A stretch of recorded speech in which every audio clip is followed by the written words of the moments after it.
Therewith the goddess spread a table with ambrosia, and set it by him, and mixed the ruddy nectar. So the messenger, the slayer of Argos, did eat and drink. Now after he had supped and comforted his soul with food, at the last he answered, and spake to her on this wise. Thou makest question of me on my coming, a goddess of a god, and I will tell thee this my saying truly, at thy command.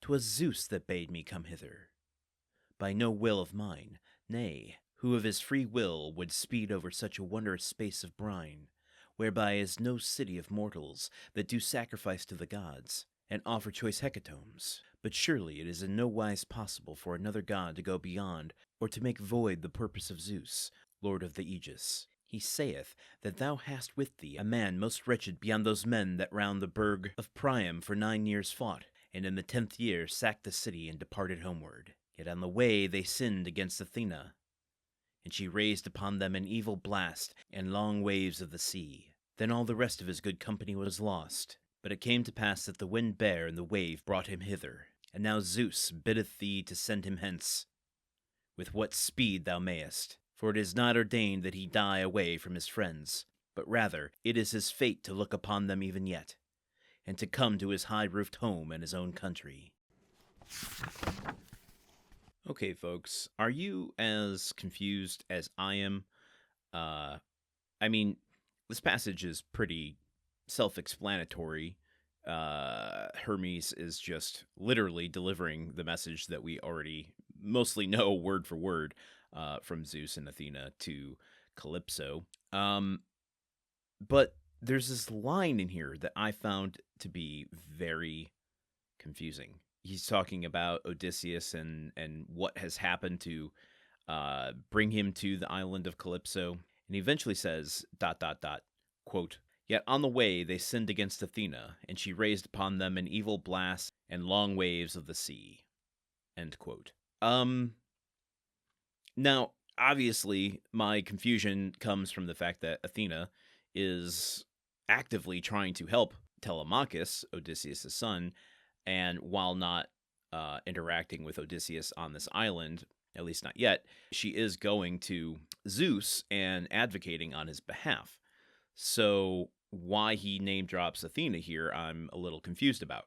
Also, it's been pretty well established that Odysseus, by blinding Polyphemus the Cyclops, who we haven't really got that story yet, just the reference to it, has pissed off Poseidon, and Poseidon is the one that has waylaid them. So why does Hermes say that they sinned against Athena? I did some research, and I gotta be honest, I'm not super satisfied with the answer I got. If any of you are Greek mythology heads and can elucidate me a little bit more on this, I would love further information. But here's essentially what I have found. That, one was just kind of very broadly talking about epic storytelling, that by evoking Athena's name here, it's not evoking her specifically, but using her as a symbol of violating divine order, that she represents godhood in and of itself. But if that's the case, why wouldn't he, why name drop her specifically and not, say, the deathless gods or Poseidon specifically? I'm wondering if I'm making myself more suspicious just based on the little profile of Hermes I did the other day, calling him mischievous and intelligent and morally flexible, if he doesn't have some other scheme up his sleeve here. I don't know why he would. We've been given no insight into Hermes as a character to have motivations for or against anyone or anything in this story. So it's just, I was very confused by it. Some other research that I saw suggests that Greek myth aren't consistent about which god does what or who causes an event. What I was reading was that sometimes one god is offended, another god enforces. Zeus is the one that ultimately kind of puts the stamp of approval on everything. So here, Hermes might be summarizing in a way saying that they offended the gods and a divine storm destroyed them. Maybe Hermes is confused because Menelaus didn't pay tribute to Athena. Well, that's confusing too, isn't it? he had to pay tribute to Athena and didn't. That's why he was waylaid on the island that we just heard about in Book 4. And he had to go back and pay the proper hecatombs and sacrifices and offerings in order to find his way back home. But in that, remember, the other guy, the reckless lower Ajax, Aias, similarly didn't pay tribute to Athena, and then Poseidon is the one that struck him down.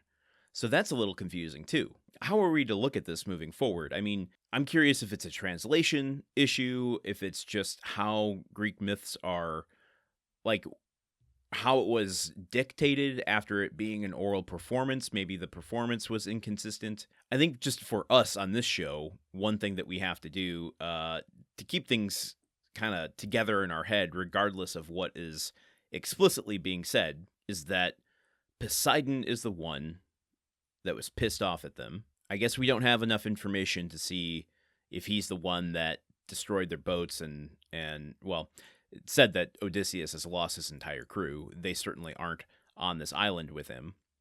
So was Poseidon the one to wreak vengeance on all of them? Or was that something done by Zeus after a plea from Poseidon? I don't know. We don't really have the information yet. But that Athena is a protector of Odysseus and Telemachus. I think that's what we have to keep in mind doing this. Okay. Anything else from today's passage that we need to cover? Calypso, even being a goddess herself, is engaging in a sort of xenia, a godlike xenia with Hermes by providing him ambrosia and providing him eat and drink before they speak. Everyone was so polite back in the day. With great power comes great hospitality. Okay. Until tomorrow, hopefully we'll learn a little bit more and clear up some of this confusion. Until then, okay, goodbye. Odyssey is part of the Gruntwork Podcast Network. The show is produced, edited, and hosted by Landon Solano. The original text of The Odyssey, written by Homer. Theme song by Neuroflow. You can support this show and other shows like it by going to patreon.com/gruntworkpod. Thank you for listening. See you tomorrow.